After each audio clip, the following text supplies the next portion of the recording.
வணக்கம் உறவுகளே, இன்றைக்கு நான் உங்களுக்கு யாழ்ப்பாணத்தில் பொரிச்ச சம்பல் இடித்து காட்ட போகிறேன். அதோட நான் உடனடி தோசமாக ரெடி பண்ணி எப்படி அதை குழச்சி பொங்க வச்சிருக்கிறேன்றதையும் உங்களுக்கு காட்ட போகிறேன். வாங்க அந்த தோசையும் இடித்த சம்பலும் எப்படி செய்கிறேன்னு சொல்லி வீடியோக்குள்ளே போய் பார்க்கலாம்.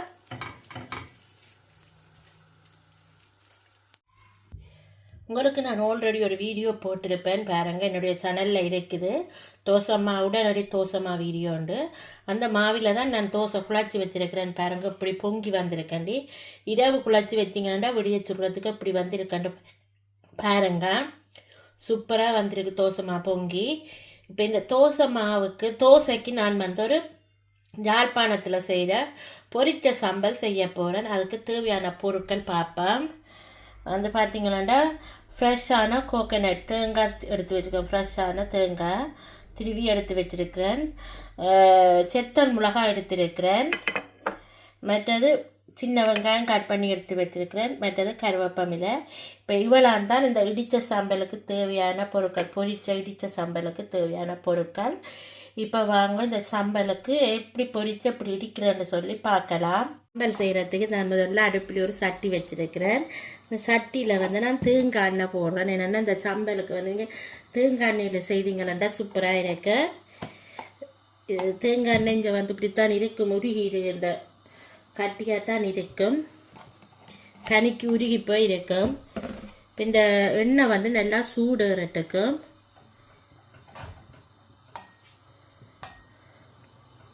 இப்போ இதில் செத்தன் மிளகாயை முதல்ல போட்டு பொரிச்செடுப்பேன்.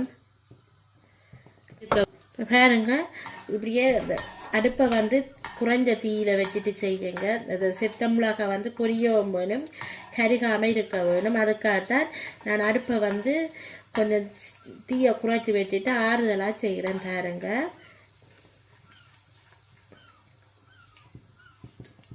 இப்போ பார்த்தீங்கன்னா செத்த மிளகாய் நல்லா பொரிஞ்சிட்டுது.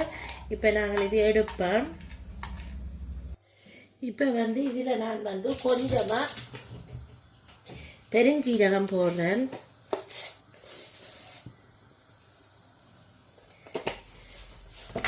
கட் பண்ணி எடுத்து வச்சிருக்கிற இந்த சின்ன வெங்காயம் போடுறேன். இது நல்லா கோல்டன் ப்ரௌன் ஆகும் வரையும் வதக்குவேன்.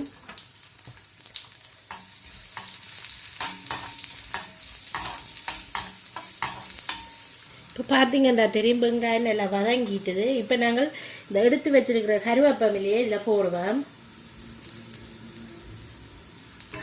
போட்டிலே நல்லா வதக்குவோம்.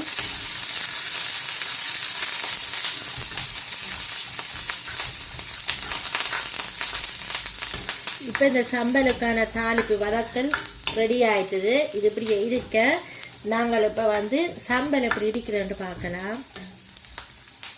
முதல்ல இந்த சம்பலுக்கு தேவையான கல் உப்பை முதல்ல போட்டுடல கொஞ்சமாக இடிச்செடுப்பேன். அதுக்கப்புறமாக இப்போ பொரிச்செடுத்து வச்சிருக்கிற இந்த செத்தல் மிளகாயையும் இதில் போடுவோம்.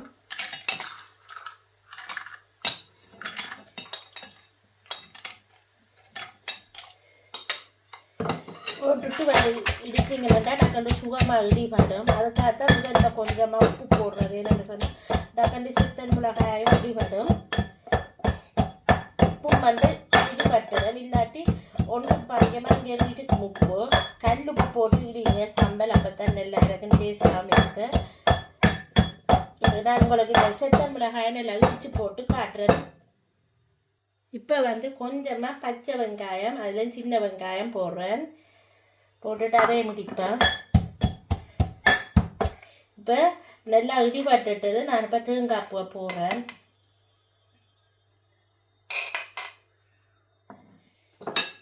உங்கள்கிட்ட இப்படி சின்ன உரல் இந்த இல்லை என்று சொன்னாலும் மிக்சியில் போட்டுட்டு நீங்கள் மற்ற பக்கம் விட்டு நல்லா பவுடராக அரைச்சி இடிச்சிட்டு செத்தல் மிளகாயை சம்பல் இடிக்கலாம். அதுலேயும் இப்படி இடித்து சாப்பிட்டீங்களா நல்லா டேஸ்டாக இருக்கும். யாழ்ப்பாணத்து பொரிச்ச சம்பல் இப்படித்தான் செய்கிறது.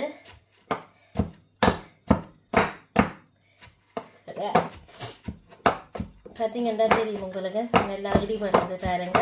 இடிபட்ட உடனே நான் உங்களுக்கு காட்டுறேன். இப்போ பார்த்தீங்கன்னா சம்பல் ரெடி ஆகிட்டுது. நான் கொஞ்சமாக தேசி புளி விடுறேன்.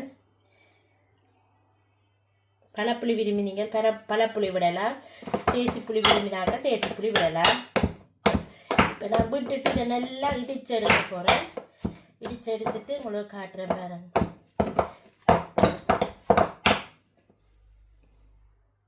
இப்போ வந்து சம்பல் ரெடி ஆகிட்டு இப்போ தாளிச்சதை தான் இதில் போடுவேன். அந்த வெங்காயம் தாளித்தது எல்லாத்தையும் இதில் போடுவேன்.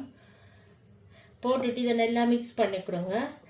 மிக்ஸ் பண்ணி கொடுத்தீங்கன்னா சூப்பரான சம்பல் வந்து ரெடி ஆகிட்டது பாருங்கள்.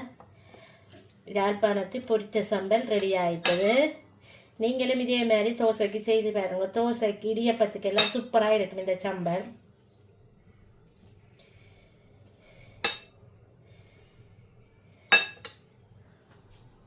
எல்லாம் வந்து நல்லா சூடு ஏறிட்டு இப்போ நாங்கள் தோசை மாவை விட்டு தோசை சுடுவோம்.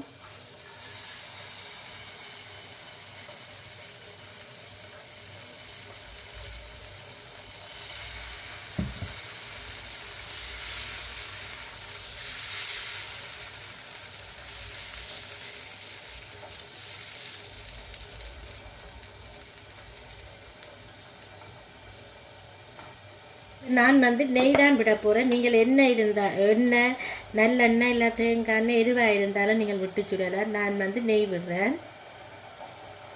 இப்போ பாருங்க எப்படி இருக்குது சிறுதானிய தோசை. சூப்பராக வந்துருக்கு தானே பாருங்கள். இதே மாதிரி நீங்களும் செய்து சாப்பிடுங்க. நல்ல ஹெல்த்தியானது, ஆரோக்கியமான ஒரு தோசை. இப்போ இது நல்லா வேகட்டுக்கும்.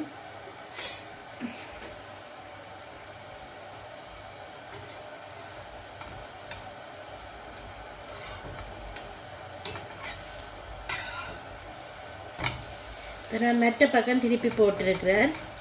இதே மாதிரி எல்லா தோசைகளையும் நாங்கள் சுட்டெடுப்போம்.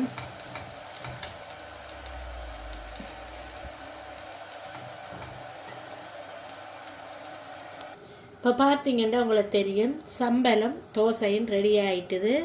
இதான் ஸ்ரீலங்கன் இடித்த சம்பல், பொரித்து இடித்த சம்பளம் தோசை. பார்த்திங்கன்னா சிறுதானிய தோசையும் ரெடி ஆகிட்டுது. இதே மாதிரி ஹெல்த்தியான உணவு நீங்கள் செய்து சாப்பிட்டு பாருங்கள். உங்களுக்கும் குழந்தைகளுக்கும் நல்ல ஆரோக்கியமாகவும் ஹெல்த்தியாகவும் இருக்கும். இதே மாதிரி இன்னொரு ரெசிபியுடன் உங்களை சந்திக்கும் வரை உங்களிடமிருந்து விடைபெறுவது உங்கள் நான். Bye friends.